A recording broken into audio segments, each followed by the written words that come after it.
Hey guys, how you doing? Good morning, good evening, good afternoon to others around the world. Welcome back to the Pokemon Unite video featuring Gengar coming through the jungle in the Master Rank. Today, we're playing Dream Eater, Will-O-Wisp, Dream Eater, Shadow Ball, what have you. For what reason? Why am I playing this? A lot of people don't like this setup anymore just because now we get Shadow Ball so much later into the game than we did beforehand, which kind of hinders Gengar's early game potential a little bit. Now, it is weaker, and this is coming from a Shadow Ball Dream Eater main, that it's a lot weaker. We get the nice caveat of having Dream Eater get resets when you get a kill on a target or what have you. Cool, right? That's nice. But in the early game, you don't really do much when it comes to contesting bees because you don't have Shadow Ball. Shadow Ball used to go through targets, at bees or what have you. Now you got Will-O-Wisp. So I mean, it's kind of lackluster, but at the same time, it can pay dividends, especially if you get a kill when you're going for bees or you're doing your first rotate or what have you. Once you get that first kill and you actually get that experience from there, it really only takes you clear your jungle right here and you hit level 7 and you get your Dream Eater again, or not Dream Eater, your Shadow Ball, and then you can go back and start wrecking havoc. Gengar is one of those Pokemon that he is not a pick up and play Pokemon at all. At all. He's a Pokemon that you have to actually take time, take investment to perform well with this Pokemon, and there is no ifs, ands, or buts. You can't just pick up Gengar and be like, wow, my god. It doesn't work like that. He's not your Cinderace. He's not your Greninja. You know what I mean? You have to worry about your positioning more so, and how much damage you can take and how much you can deal, right? There's a lot of things that go into playing this Pokemon. But we're talking Dream Eater, Shadow Ball specifically. We're not talking about Hex right now. With this ability here, I've noticed, I guess I've always noticed it, but same thing with, you notice it in your games, my games, your games, doesn't matter, Grandma's games, that any Gengar player that you happen to see, which is a very, very rare occurrence apparently. I think Gengar is probably like, the rarest Pokemon in this game right now. It feels like anytime you see a Gengar, right, you just automatically assume, he's gonna be bad. I mean, I automatically assume that too. Because in the content creating world, for instance, there's hands down not very many Gengar players out here who actually put up content or who actually are good at playing Gengar, let alone when you're playing in solo queue environment. Again, you rarely ever see this Pokemon. So it's either like a hit or miss, whether or not he's good or bad. This is how I look at it. But with right reason. Just because his playstyle is a lot more difficult than you may think from first glance. Like I said, I'm playing Shadow Ball Dream Eater, right? And I don't play these fights super aggressive. Never do that.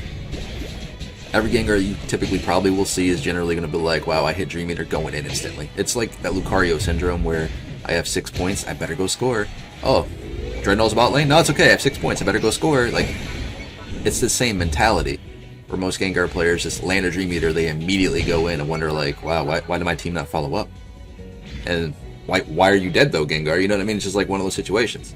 You gotta sit back, you gotta poke from range, you have to choose your opportunity when to go in. It seems common sense, right?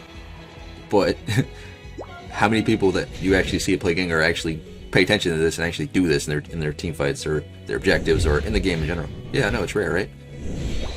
And then you talk about whether or not Gengar's not doing that much damage or he comes out of the game at 50k. But how many objectives did you get? Depending on who's playing that Gengar, you probably got majority of those objectives. You know what I mean? It's just like, he does a lot for your team, but at the same time, he does very little because he's still a piece of paper. And he does very little in the wrong hands. You know what I mean?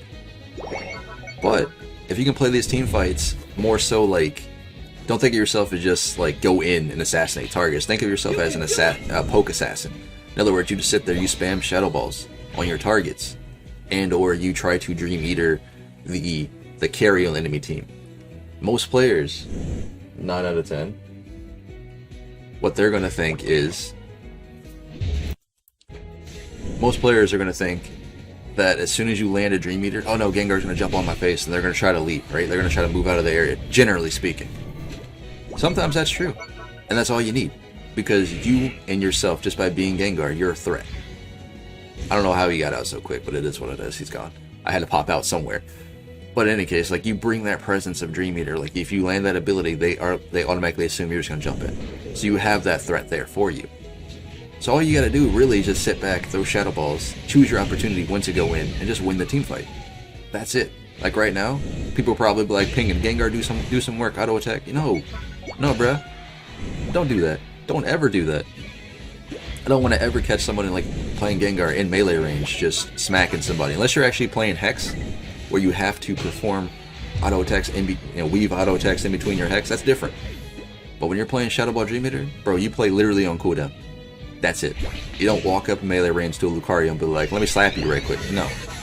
You literally just play on cooldown between these two abilities. If your Shadow Ball's on cooldown, your Dream Eater's on cooldown, what do? You ain't in melee range. Whereas, for instance, look what's happening. Look what I'm doing right now.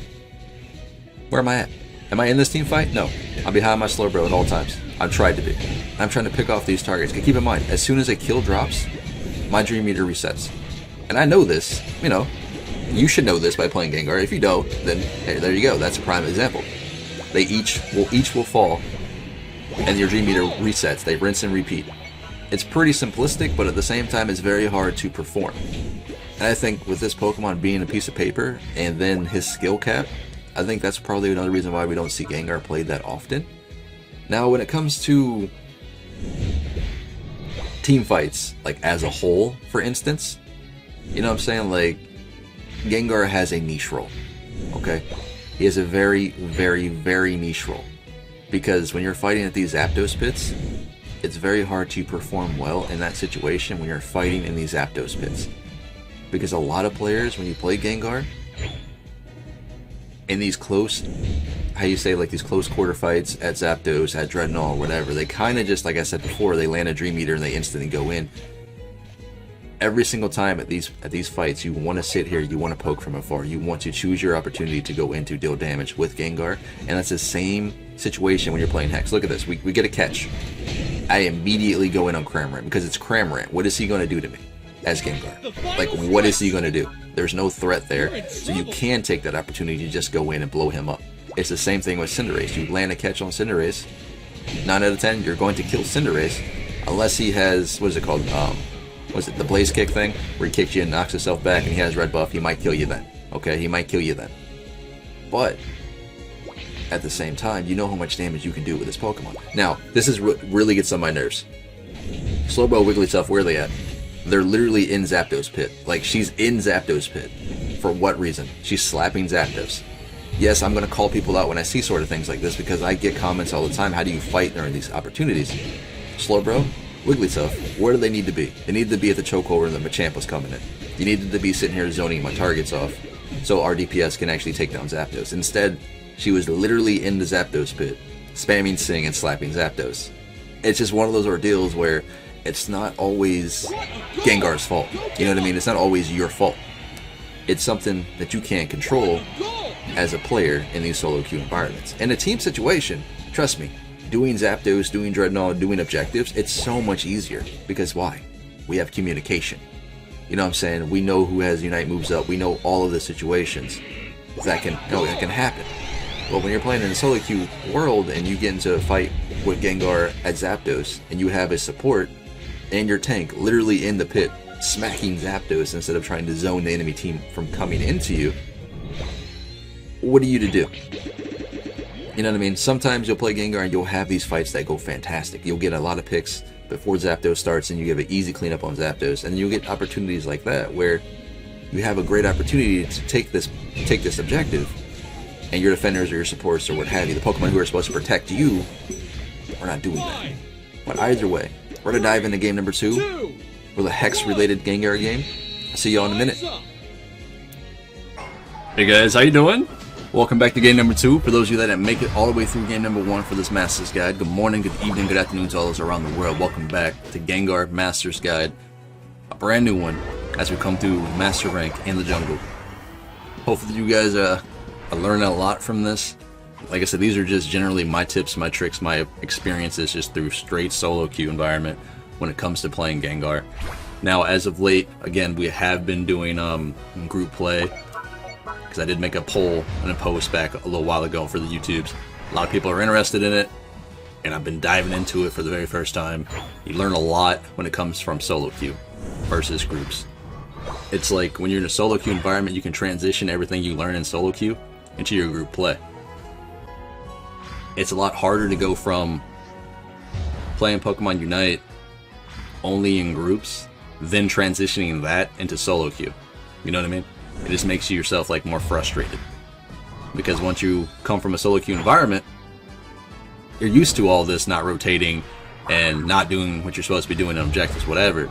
In a group setting, you're communicating, you're talking. It's a lot different. And it works the same when you're playing Gengar in this mindset, or you're playing Dragonite or whoever else. It's always going to be the same. Communication is key, right? But considering we're playing Gengar in a solo queue world, he's a lot harder to pick up, he's a lot harder to play, a lot harder to perform well with this Pokemon. And we're only covering... I was going to do a Hex Shadow Ball, or a Hex Sludge Bomb, but you don't need to see that. We all know I know how to play that. We all know your brother knows how to play, your grandma, your next door neighbor. It's self-explanatory. And I say it like that because it's a lot more simplistic than playing Dream Eater Shadow Ball. Always will be.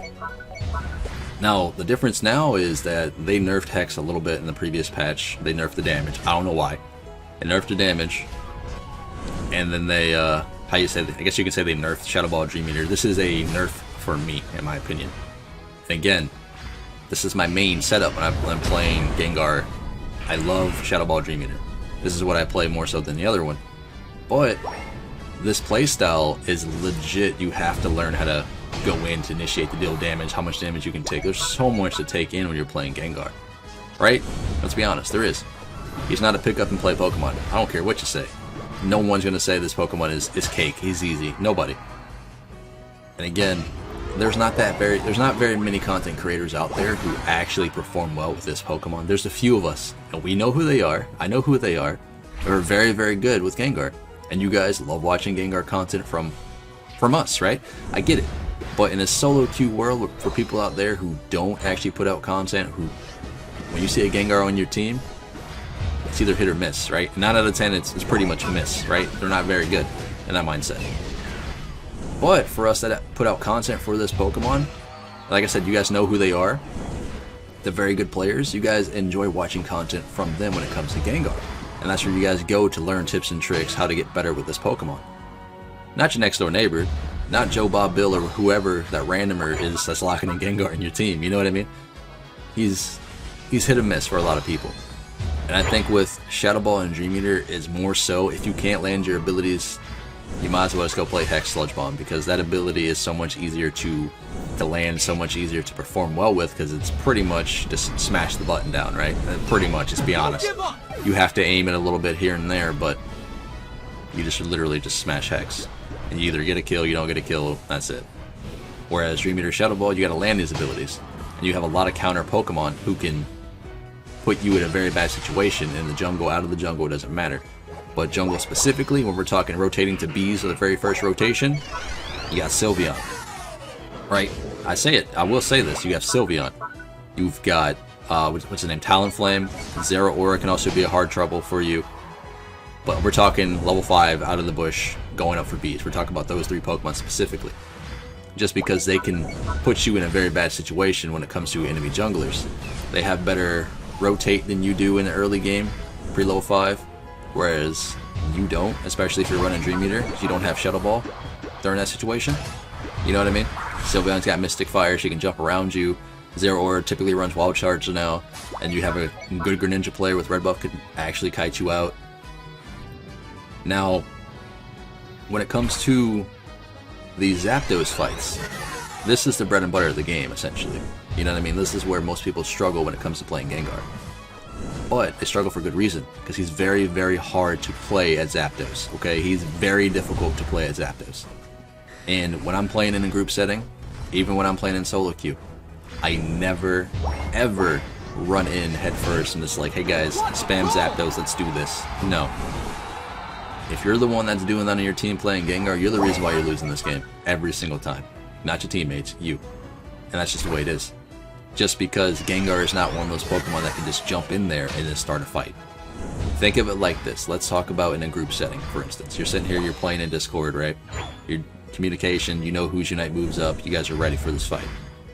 Alright? Now, As Gengar, your team's all there. You're all there 5v5. You're ready to go at Zapdos. Gengar does Sludge Bomb, dives in immediately. This is what happens to random Joes on your team. They will always do it every single time. As soon as they land Sludge Bomb, they go in. So what happens at that point? Gengar's gonna die, right? Yes, but what also happens? Enemy team, they start dropping Unite moves.